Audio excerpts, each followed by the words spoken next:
Usap-usapan ngayon sa social media kung ano ang nakitang tila bukol sa bandang tiyan ng kapuso actress na si Bea Alonzo. Marami sa mga fans ni Bea Alonzo ang nag-alala sa nakitang kakaiba sa katawan ngayon ng aktres. Baka raw may iniindang karamdaman ngayon si Bea, at tinago lang ito sa madlang people.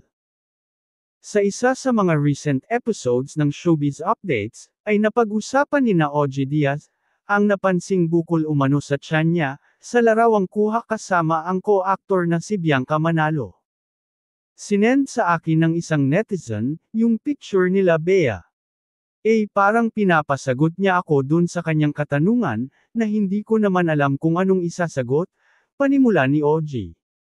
Sagot naman ni Mama Loy, ano bang tanong? Binasa naman ng talent manager ang natanggap na mensahe tungkol sa larawan ni Bea.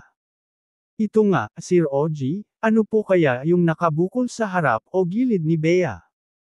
Alam mo sa totoo lang, baka ano lang yun, anggulo lang. Baka nasenagan lang ng araw, saad naman ni OG Diaz.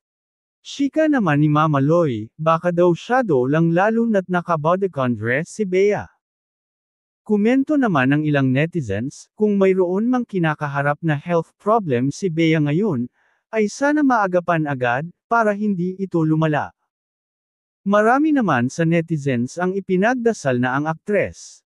Sa ngayon ay wala pa ring inilalabas na pahayag ang aktres tungkol sa isyong ito.